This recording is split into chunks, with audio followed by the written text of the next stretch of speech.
Amazing audience, we are live in Canada. So it's the first time I've been in Canada, and the first person I've met, other than, I didn't speak to anyone just yet. Wow. You're the first person. I'm honored. What's interesting is the initials of my name is Angel Jones, which is EJ. That's right. And you're Elizabeth Johnston. I am. Boom. Wow. It works well, right? It does. Do you have a middle name? Anne. And? Yes. All right. A-N-N. A-double-N-E? Yeah. No E, just A-N-N. Anne. Yeah. E-A-N. Well, that works out well. We could use the A for Amanda, right? There you go. Well, it's a great pleasure to connect with you, to see you. Lovely to see you. Wow. Amazing, right? It is. The power of a conversation. I know. It's amazing. And your initiative, too. I mean, it's so inspiring that you're doing this. I appreciate that. Yeah. I want to join you. I want to go on my own trek around the whole country now. Yeah. I think next time around we'll do that. Like, have people tag out. Yeah, like you could join in, like the Olympics, That would be like a relay. Oh a relay. That would be so fun. Yeah, because many people are saying, hey, I'd like to join you. Yeah. Hopefully we'll have the RV, so people could, Well, do update us, like what's going on in your world. First of all, where are we exactly right now? So we're in Montreal at the Atwater Market, at the canal, just along the Atwater Market. Yeah, it's beautiful here. Yeah, it really is. I love it. They've got a bike path along here. I like to go biking along here. Yeah. So give us an update. Tell us about your creativity, please. All right. So what I'm doing now, I'm still teaching, and I teach skills for university success. And it really is about helping people learn how to manifest their dreams. Really, that's what it's about. And so it goes really well with my podcast, Own Your Creativity.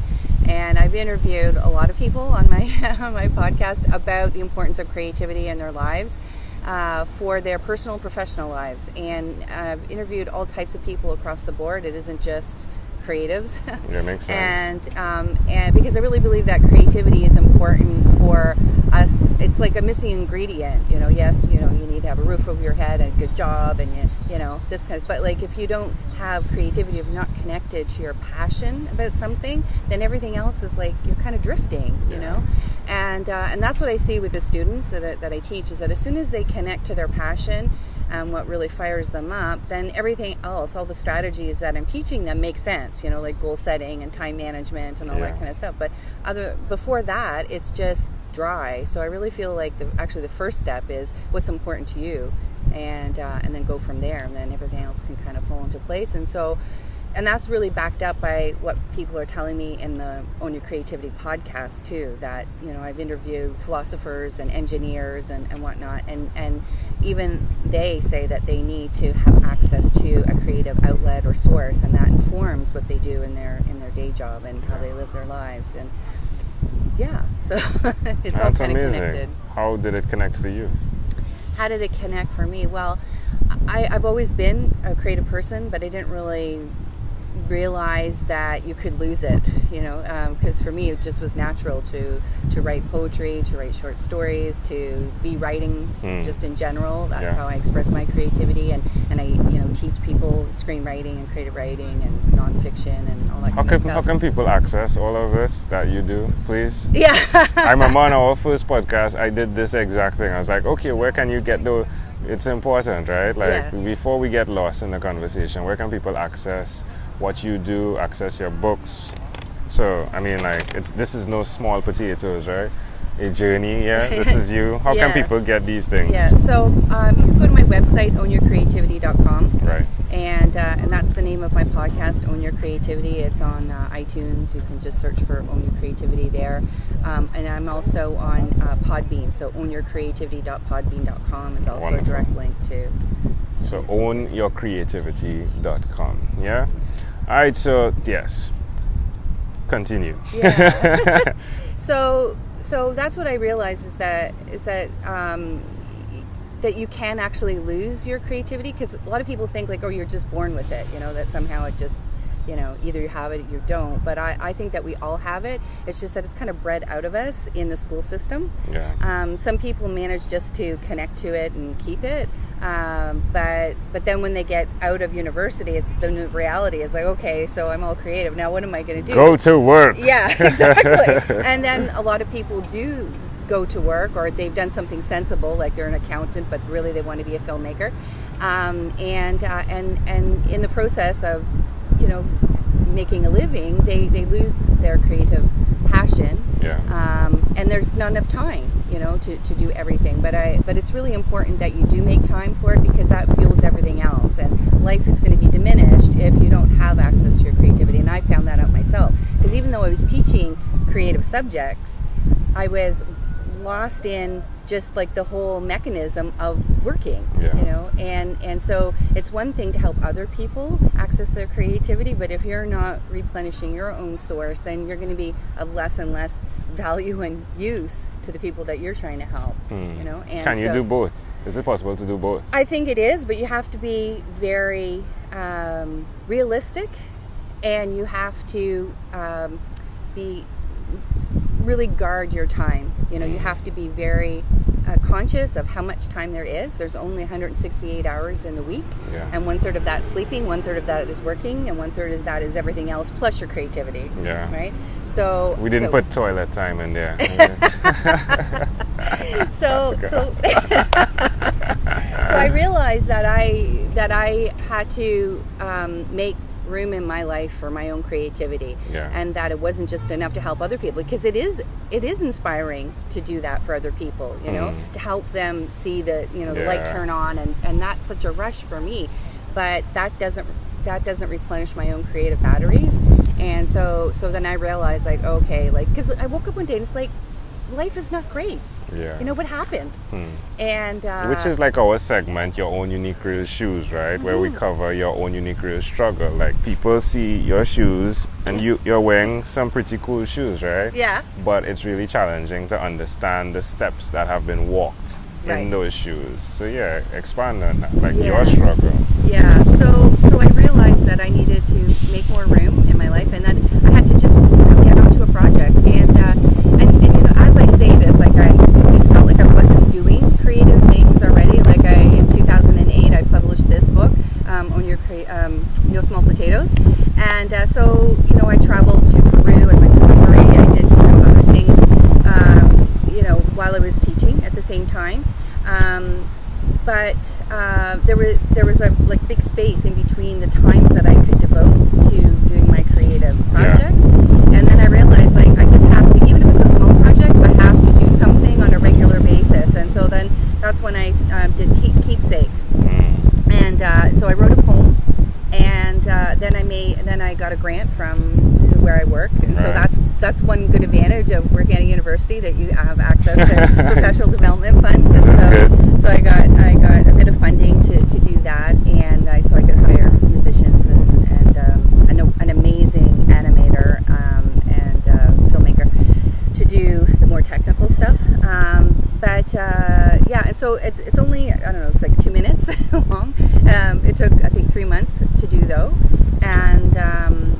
but it was a small project, and so I realized, like, I have to keep my finger in and do small projects on an ongoing basis, or if I have a big project, that I have to space it out so that I'm continually working on it. And so that's what I realized for me that I had to do. And it's different for everyone. Definitely. Everybody is going to be different, and but I still tell my students who want to write, let's say they want to write a memoir, or they want to write a novel, that if you've got other priorities, that it's best to just work 5 minutes a day, because at the end of the year, you'll probably have 600 words. 500 words, right? And then it's actually, at the end of the year, you're going to have probably half of your novel done, or maybe your whole memoir done. But if you wait until, like, just Saturday, I have an hour, then by the time the next Saturday comes, you're going to forget what you wrote a week ago. And I love that. A big part of that time is going to be like, where did I leave off? And so you're going to waste a lot of time. And so just 5 minutes. But people don't realize the magic of just 5 minutes. And then there's momentum as well Yes. that would step in, right? Like, Yes. yeah, you'll start 5 and then you get into it so much that you'll do 7 sometimes, Exactly. or 12 minutes Exactly. sometimes, and it just Exactly. keeps going. Yeah, so yeah, that's beautiful. Let me see something. When you heard that this Caribbean guy was coming to meet you face to face, what did you think? I thought that was amazing. I just thought, oh my goodness, that's awesome. I want to do that. What are you most excited about right now? About what you're doing? No. Oh. What are you excited about what you are doing? Well, I'm working on my next book, which is going to be about creativity, and it's based on the interviews that I did with the people in my podcast. Right. And I'm really excited because it's connecting what I'm doing in my teaching at the university and what I believe about creativity. Because that's what in the course that we teach, it's a multi-section course and everybody has to teach the same kind of thing. But what I realize is missing is that there's no creativity segment in there. Interesting. You know? And you know, so I decided that I'm going to fill that gap because you know, informally with my students, I ask them those questions, you know, like what's important, what are your values, like what gets you excited, Yeah. right? Because a lot of times they fail out of their program, and that's mainly the students I have are people who fail out of their program and they have to take my course to get back on track. Yeah. And they fail out of the program because they're not passionate about it, like they don't know why they're doing it. So you're igniting passions. Yeah. So much fun. Yeah, it is. No, really, it is fun, right? I is, could well imagine. Wow. Yeah. So, what's usually the age bracket of them?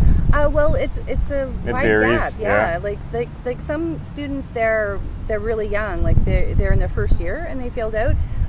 20 years old, and a lot of times they've come from away, and they're alone for the first time. They have no family network support, and so you know, others are you know, in their 7th year, and they're going from program to program, and they don't really have a focus. They don't really know what they want to do, and so and some are students who come back after they've been working, right? And so they need a kickstart. Yeah, exactly. So, but who have you seen like catches on the fastest with what you teach? Is it the younger? Is it the middle age, or is it the older?